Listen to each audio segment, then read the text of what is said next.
السلام عليكم ورحمة الله وبركاته. الحمد لله رب العالمين، والصلاة والسلام على أشرف الأنبياء والمرسلين نبينا محمد وعلى آله وصحبه أجمعين ومن تبعهم بإحسان إلى يوم الدين. أما بعد، قال النبي صلى الله عليه وسلم: اقرأوا القرآن فإنه يأتي يوم القيامة شفيعا لأصحابه. رواہ مسلم۔ محترم ناظرین، قرآن مجید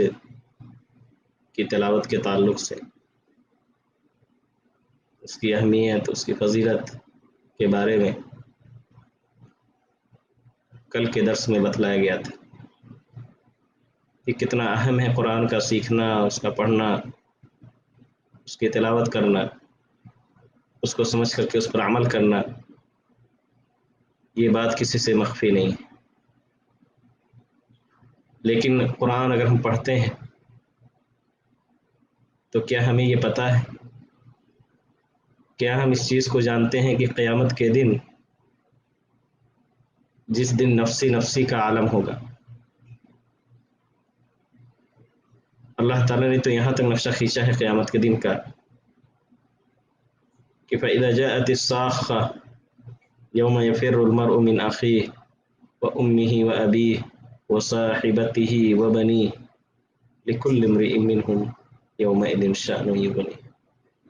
جب یہ قیامت کا دن آئے گا، تیز چیخ اور پکار کا دن، کیونکہ قرآن اللہ رب العالمین نے اس قیامت کے دن کو بہت ہی ہولناک قرار دیا ہے۔ شیء عظیم، ایک آیت کے اندر اللہ تعالیٰ نے کہا قیامت کی گھڑی آسان نہیں، وہاں ہر شخص اپنے آپ میں مشغول ہوگا۔ قرآن کی آیتیں جو آپ کے سامنے سورہ عبس کی پڑھی گئی، اللہ تعالیٰ کہتا ہے کہ وہاں تو شوہر بیوی سے، بیوی شوہر سے، باپ بیٹے، ہر کوئی ایک دوسرے سے بھاگے گا، کیونکہ جب کوئی بڑی مصیبت آتی ہے تو آدمی سب سے پہلے خود کی فکر کرتا ہے۔ جب خود کو تھوڑا سا مطمئن کر لیتا ہے تب وہ دیکھتا ہے کہ اس کی بیوی ہے کہاں پر ہے، اس کے بچے کہاں پر ہیں، یا اس کے اقربا اور رشتہ دار کہاں ہیں۔ بعض احادیث کے اندر ہے کہ میاں اور بیوی ایک دوسرے کے آمنے سامنے ہوں گے، دونوں کو نیکیوں کی ضرورت ہوگی، دونوں ایک دوسرے سے طلب بھی کریں گے، لیکن کوئی بھی دینے کے لیے تیار نہیں ہو، کیونکہ وہاں ہر شخص ایک ایک نیکی کا محتاج ہو۔ ہر شخص یہی چاہے گا کہ اللہ رب العالمین اس کا حساب و کتاب آسانی سے لے کر اسے جنت میں داخل کر دے۔ اگر وہ مومن ہے تو یقیناً وہ جنت میں جائے گا، لیکن وہاں جب گھبراہٹ کا یہ عالم ہوگا، ہر شخص اس درجہ پریشان ہوگا تو چاہے گا کہ کاش کوئی میرے لیے سفارش کر دے۔ سفارش کریں گے نبی کریم صلی اللہ علیہ وسلم، سفارش کریں گے اور بھی نیک صالح، یہاں تک کہ حدیث کے اندر ہے کہ چھوٹے بچے اگر وفات پا جاتے ہیں مروت سے پہلے تو وہ بھی اپنے والدین کے لیے سفارش کریں گے جنت میں جانے کے لیے۔ لیکن کیا ہم جانتے ہیں کہ قرآن بھی ہمارے لیے سفارش کرے گا؟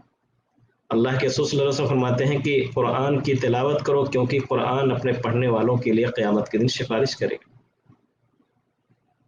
کتنا عظیم مقام ہوگا، کتنا سکون و اطمینان کا باعث ہوگا کہ قرآن آئے گا اور شفاعت ہمارے لیے کرے گا اللہ تعالیٰ سے، اور کہے گا اے اللہ تو اس شخص کو جنت کے اندر داخل کر دے۔ قرآن کہے گا کہ اے اللہ اس نے میری تلاوت کیا، اللہ رب العالمین اس کو جنت میں داخل کر دے۔ اور روزہ کہے گا کہ اللہ رب العالمین اس نے میرے خاطر بھوک اور پیاس کو برداشت کر دیا، دنیا کے اندر تو اے اللہ تو اسے جنت میں داخل کر۔ بلکہ قرآن مجید کی بعض سورتوں کی بھی اتنی فضیلت ہے، خاص طور سے سورہ بقرہ، سورہ آل عمران۔ صحیح احادیث کے اندر ہے کہ یہ دونوں کی دونوں صورتیں اللہ رب العالمین کے بارگاہ میں خاص سفارش کریں گی۔ اس میدان محشر کے اندر جہاں دھوپ کی شدت اتنی سخت ہوگی کہ لوگ پسینے سے شرابور ہوں گے، کچھ لوگ تو پسینے میں ڈوبنے کے قریب ہوں گے، کچھ حلق تک، کچھ کمر تک، اور سورج نہایت ہی قریب کر دیا جائے گا، سایہ نہیں ہوگا۔ اللہ رب العالمین کے عرش کے سائے کے علاوہ اور کوئی سایہ نہیں ہوگا، اور اس عرش کے نیچے تو کچھ خاص قسم کے لوگ ہی ہوں گے جو اللہ تعالیٰ کے عرش کا سایہ حاصل کر سکیں گے۔ لیکن صحیح حدیث کے اندر ہے کہ سورہ بقرہ اور سورہ آل عمران یہ دونوں بدلیوں کی شکل میں بن کر کے دونوں صورتیں آئیں گی، یعنی نیک عمل جو ہوگا اللہ تعالیٰ اس کو شکل دے دے گا، اس قرآن کی تلاوت کو شکل دے دے گا اللہ تعالیٰ، اور بدلیوں کی شکل میں وہ ہمارے اوپر سایہ فگن ہوں گے۔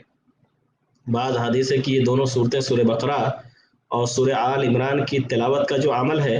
یہ دو چڑیوں کے جھنڈ کی شکل اختیار کر لیں گے اور ہمارے اوپر سایہ کریں گے، اللہ تعالیٰ سے فریاد کریں گے کہ اللہ تو اس شخص کو جنت کے اندر داخل کر دے۔ ضرورت ہے کہ ہم قرآن کے اس مقام کو بھی سمجھیں، وہاں پر جہاں اللہ رب العالمین کی دربار میں، اللہ تعالیٰ کی بارگاہ میں سب سے زیادہ ہمیں شفاعت کی ضرورت ہوگی، وہاں قرآن ہمارے لیے آ کھڑا ہوگا۔ قرآن ضرورت ہے کہ ہم اس کو پڑھیں تاکہ قیامت کے دن ہمارے لیے شفاعت بھی کر سکے۔ اس قرآن کے ذریعے سے اللہ رب العالمین اس دنیا کے اندر بھی عزت دیتا ہے اور آخرت کے اندر بھی اللہ تعالیٰ عزت دے گا۔ اللہ کے رسول صلی اللہ علیہ وسلم کی حدیث ہے کہ ان اللہ یرفع بهذا الكتاب اقواما ويضع به آخرین، اس قرآن کے ذریعے سے اللہ تعالیٰ بہت سارے لوگوں کو بلندی بھی عطا کرتا ہے، اور بہت سارے لوگوں کو اس قرآن سے غفلت کی وجہ سے اللہ رب العالمین انہیں ضائع اور برباد بھی کر دیتا ہے، ان کے مقام کو گھٹا بھی دیتا ہے۔ قرآن کی تلاوت کرنے والے کتنا مقام اس دنیا کے اندر حاصل کرتے ہیں یہ مخفی نہیں ہے، چاہے وہ خانہ کعبہ کے، مسجد نبی کے ائمہ ہوں، یا دنیا کے اور معروف و مشہور مسجدوں کے جو ائمہ ہیں، اور یہی کیا کم ہے کہ اللہ رب العالمین قرآن کی تلاوت کرنے والوں کو امامت کا موقع عطا کرتا ہے، اور وہ لوگوں کی قیادت کرتے ہیں، لوگوں کو اللہ تعالیٰ کا کلام پڑھ کر کے سناتے ہیں، اور لوگ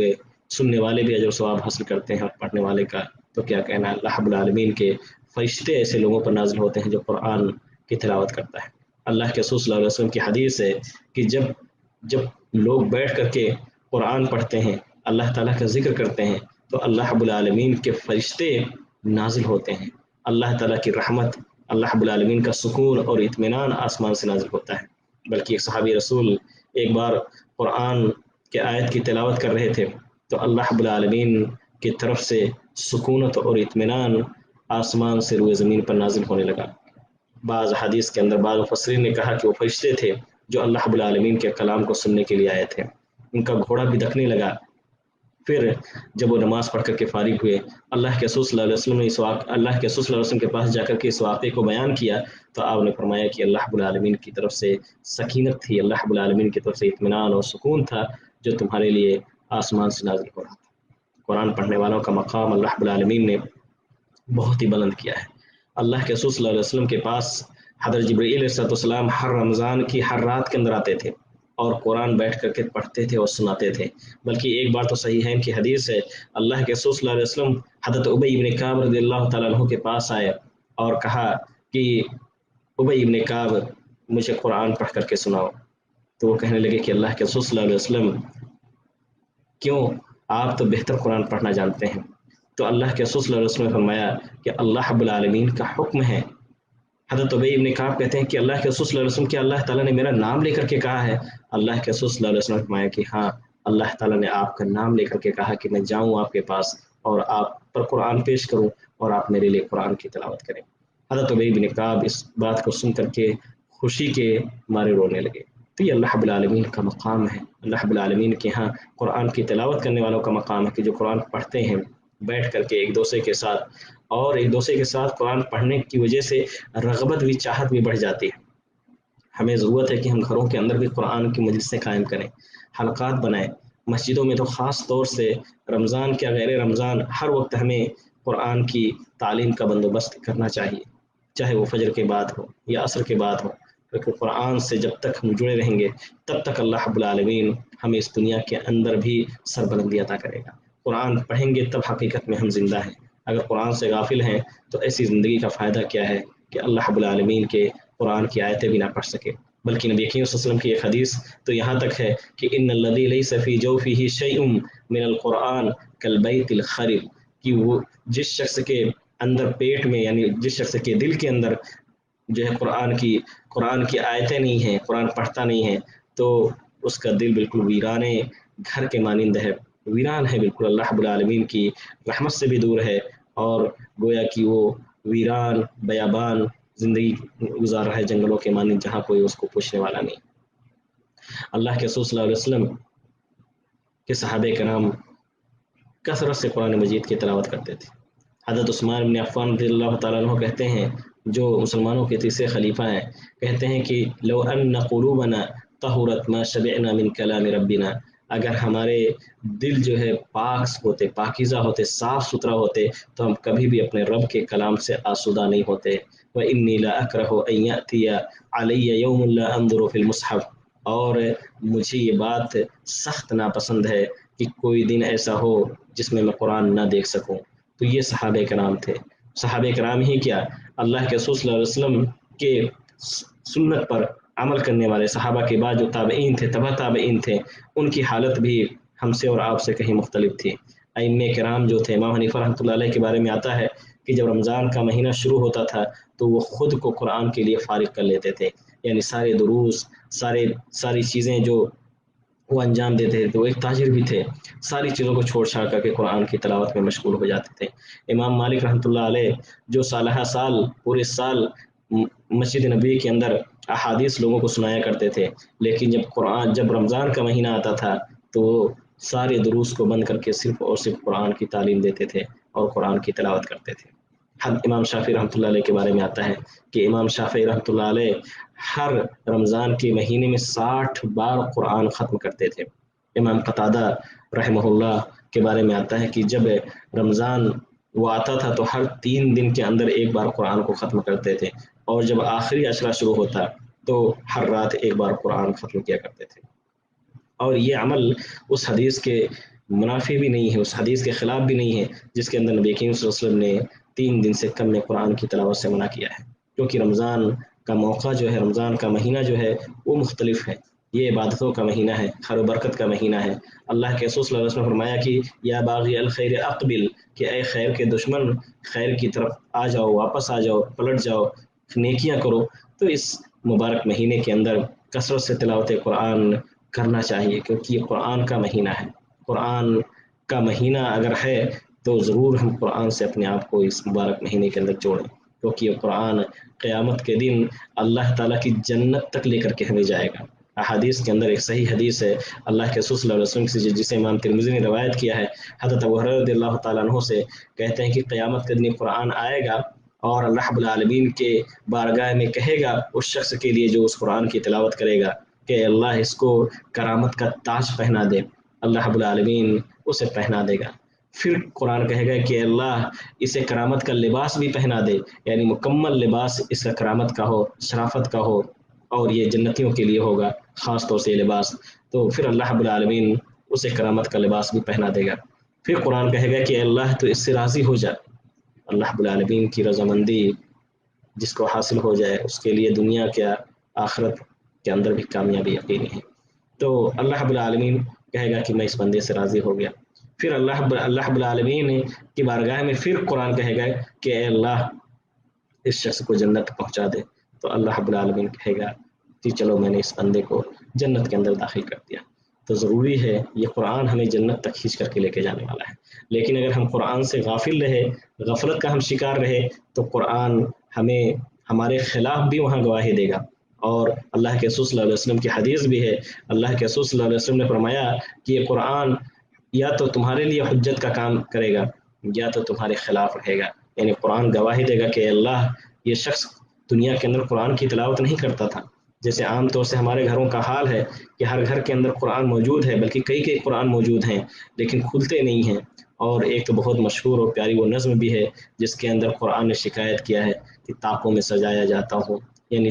کتابوں یہ زینت بن گیا ہمارے گھر کی۔ پہلے تو لوگ اپنی بیٹیوں کو قرآن دیا کرتے تھے کہ اس امید کے ساتھ کہ میری بیٹی جائے گی اور اپنے شوہر کے گھر کو قرآن کی تلاوت سے آباد کرے گی، اپنی زندگی کے اندر بھی روشنی لے کر کے آئے گی۔ لیکن آج تو قرآن نہ جانے کہاں ہم نے پیچھے چھوڑ دیا ہے۔ آج اعلیٰ قسم کے سامان، قیمتی سامان، موبائل ہو، ٹیلی ویژن ہو، یا اور اس طرح کے ہزاروں کے لاکھوں روپے خرچ کر کے بچوں کے شادی بیاہ کرتے ہیں، اور انہیں اس بات کی خبر نہیں ہوتی کہ ہمیں اپنی زندگی کو شروعات کیسے کرنی ہے، کیونکہ جس شخص کی زندگی کے اندر قرآن کا حصہ نہ ہو وہ ہمیشہ اندھیرے کی زندگی گزارتا ہے۔ یہ نور ہے قرآن، دنیا کے اندر بھی اللہ کے رسول صلی اللہ علیہ وسلم فرماتے ہیں کہ علیک بتلاوت القرآن، تمہارے لیے قرآن کی تلاوت واجب ہے، فإنہ نور لک فی الارض، اس لیے کہ یہ قرآن کی تلاوت زمین کے اندر تمہارے لیے روشنی کا باعث ہے، وذخر لک فی السماء، اور آسمانوں میں تمہارے لیے ذخیرہ ہے، یعنی قیامت کے دن یہ قرآن کی تلاوت کا اجر و ثواب اور اس کا فائدہ حاصل ہوگا۔ قرآن بہت آسان بھی ہے، اللہ تعالیٰ نے سورۃ القمر کے اندر فرمایا کہ وَلَقَدْ يَسَّرْنَا الْقُرْآنَ لِلذِّكْرِ فَهَلْ مِن مُدَّكِرٍ، قرآن کو ہم نے بہت ہی آسان بنایا ہے، تو کیا کوئی شخص ہے جو قرآن سے نصیحت حاصل کرنے والا ہے؟ قرآن کی تلاوت کی ضرورت ہے۔ قرآن پچھلے درس میں بتایا گیا تھا کہ کچھ خاص صورتیں تو اللہ رب العالمین کی طرف سے ہمارے گھروں سے شیاطین کو بھگاتی ہیں، جیسے سورہ بقرہ یا اس طرح کے اور دوسری صورتیں ہیں، لیکن ایک حدیث ایسی بھی ہے جس کے اندر ذکر ملتا ہے، سنن ترمذی کی حدیث ہے کہ اگر کوئی شخص پورے سورہ بقرہ کی تلاوت نہیں کر سکتا گھر کے اندر تو وہ کوشش کرے کہ 3 آیتیں ہی پڑھے، کیونکہ 3 آیتیں جو آخر کی 2 آیتیں جو سورہ بقرہ کی ہے اور بہت ہی عظیم آیتیں ہیں، جس میں اللہ رب العالمین سے اظہار کرتا ہے ایک بندہ کہ اللہ تعالیٰ سے گناہوں کو معاف فرما دے، اس کے اوپر اتنا بوجھ نہ ڈالے جس کو برداشت نہ کر سکے، جس کی اسے طاقت نہ ہو۔ وہ دونوں آیتیں اللہ کے رسول صلی اللہ علیہ وسلم فرماتے ہیں کہ اللہ رب العالمین نے آسمان و زمین کی تخلیق سے پہلے ہی اس چیز کو لکھ دیا تھا، اور قرآن مجید کے سورہ بقرہ کی 2 آیتوں کو اللہ رب العالمین نے اتارا اور بتلایا اللہ کے رسول صلی اللہ علیہ وسلم کہ جس گھر کے اندر 3 دن تک یہ پڑھا جائے تو شیطان اس گھر کے قریب بھی نہیں جاتا۔ یہ سنن ترمذی کی حدیث ہے، شیخ البانی رحمۃ اللہ علیہ نے اسے صحیح قرار دیا ہے۔ قرآن کے سورہ بقرہ کی آخری 2 آیتیں کیا بلکہ اللہ کے رسول صلی اللہ علیہ وسلم نے تو ایک حدیث کے اندر یہ بھی بیان فرما دیا کہ اگر کوئی شخص ہر نماز کے بعد آیت الکرسی پڑھتا ہے لم یمنعہ من دخول الجنت الا ان یموت، تو اسے جنت میں جانے سے صرف اور صرف موت روکے ہوئے ہے۔ تو یہ قرآن کا فائدہ ہے، یہ قرآن کا ثمرہ ہے، ضرورت ہے کہ ہم اس سے فائدہ اٹھائیں۔ یہ قرآن اس دنیا کے اندر باقی رہے گا، لوگوں کو ہدایت دیتا رہے گا۔ قرب قیامت میں صحیح حدیث کے اندر ہے کہ اللہ تعالیٰ اس قرآن کو آسمان پر اٹھا لے گا، کیونکہ یہ قرآن مخلوق نہیں ہے، یہ اللہ تعالیٰ کا کلام ہے۔ قیامت کا دن تو مخلوقات پر قائم ہوگی، قیامت کے دن آئے گا، ساری کی ساری چیزیں جو ہے وہ کہیں نہ کہیں ہلاک و برباد ہو جائیں گی، اللہ کہ اللہ تعالیٰ جس کو زندگی دے، لیکن قرآن کا معاملہ عجیب ہوگا، اللہ تعالیٰ اسے عرش پر 7ویں آسمان پر دوبارہ اٹھا لے گا۔ بلکہ صحیح حدیث کے اندر ہے کہ اللہ تعالیٰ سینوں سے بھی جو ہمیں صورتیں جو آیتیں یاد ہیں ان کو بھی اللہ رب العالمین نے ان سینوں سے اٹھا کر کے اور اللہ تعالیٰ اپنے عرش کی طرف کھینچ لے گا، تاکہ اس قرآن کو اللہ رب العالمین قرآن کے اوپر قیامت کا دن قائم نہ کرے۔ اللہ تعالیٰ کا کلام چونکہ ہے، اور اللہ رب العالمین کی ذات کو کوئی موت نہیں ہے، اللہ رب العالمین نہ تو اسے نیند آتی ہے نہ ہی اونگ آتی ہے، تو اللہ تعالیٰ کا کلام ہے، اللہ رب العالمین کی صفت ہے اللہ تعالیٰ قرآن میں۔ تو جب تک کہ قرآن ہمارے مابین ہے تب تک ہم اس کی تلاوت کریں، اس سے فائدہ اٹھائیں، اس سے نصیحت حاصل کریں، اس پر عمل کریں، اپنے بچوں کو سکھلائیں اور قرآن کی تعلیم کو عام کر دیں، اپنے گھروں کے اندر بھی، مسجدوں میں، اپنی سوسائٹی کے اندر، گاؤں کے اندر، ہر 2-4 گھر کے درمیان اگر کوئی ایسی خاتون ہے، ایسی کوئی بیٹی ہے، ایسی کوئی ماں ہے جو چھوٹے بچوں کو قرآن سکھلاتی ہے، تو یہ بہت ہی بہترین عمل ہے۔ میں نے بعض شہروں کے اندر دیکھا ہے کہ اس شہر کے اندر بچہ قرآن پڑھنا جانتا ہے، اس کو جب میں نے غور کیا تو پتہ چلا کہ ہر 2-4 گھر کے بیچ میں درمیان میں کوئی نہ کوئی ایک ایسی عورت ہے، ایک ایسی بچی ہے جو بچوں کو مفت تعلیم دیتی ہے قرآن کی، اور بچے اس مرحلے میں 3 سال 4 سال 5 سال کی عمر میں پہنچتے وہ قرآن کو بہترین انداز میں پڑھنا سیکھ لیتے ہیں۔ آج ہمیں فکر ہے کہ ہم اپنے بچوں کو 4 سال کی عمر سے ہی اسکول میں بھیجنے کی کوشش کرتے ہیں، ہمیں ڈر ہوتا ہے کہ اگر ہم نے ابھی نہیں تعلیم دلائی تو ہمارا بچہ ناکام ہو جائے گا۔ وہ بچہ جاتا ہے، پڑھتا کیا ہے، تعلیم سے زیادہ وہ اپنے بستے کے بوجھ کو ہی برداشت کرتا ہے، لیکن ہمیں فکر ہے اس کو دنیا کے اندر کامیاب بنانے کی۔ اگر یہ فکر ہمارے اندر پیدا ہو جائے کہ ہم اپنے بچوں کو دنیا کے ساتھ ساتھ آخرت میں بھی کامیاب بنائیں، تو شاید ہم انہیں قرآن کی تعلیم دلائیں۔ قرآن کی تعلیم کی ضرورت ہے۔ اللہ رب العالمین سے دعا کریں کہ اللہ رب العالمین ہم سب کو اس قرآن سے ایک مضبوط رشتہ قائم کرنے کی توفیق دے۔ اللہ رب العالمین اس قرآن کی تعلیم کو ہمیں اپنے گھروں کے اندر، اپنے گاؤں کے اندر، اپنے شہر میں بلکہ پورے روئے زمین پر اللہ تعالیٰ اس کو عام کرنے کی توفیق عطا فرمائے. قرآن کے نور سے، اس کی ہدایت سے اللہ تعالیٰ ہمیں فائدہ اٹھانے کی توفیق دے، اس کی تعلیمات پر عمل کرنے کی توفیق دے. جب تک زندہ رکھے اللہ تعالیٰ ایسے ہی قرآن سے ہمارا رشتہ قائم رکھے. ہمارا جب خاتمہ ہو تو اللہ تعالیٰ اس قرآن کو ہمارے لیے شفاعت کا باعث بنائے. اللہ تعالیٰ ہم سب کو جنت الفردوس میں جگہ دے. جب تک زندہ رکھے اللہ تعالیٰ ایمان پر قائم دائم رکھے، اور ہمارا جب خاتمہ ہو تو کلمہ لا الہ الا اللہ محمد رسول اللہ پڑھنے کی توفیق دے. اور پھر اللہ تعالیٰ ہم سب کو اپنے جنت الفردوس میں ایک ساتھ اکٹھا ہونے کی توفیق عطا فرمائے. آمین وآخر دعوانا الحمد للہ رب العالمین. السلام علیکم ورحمۃ اللہ وبرکاتہ.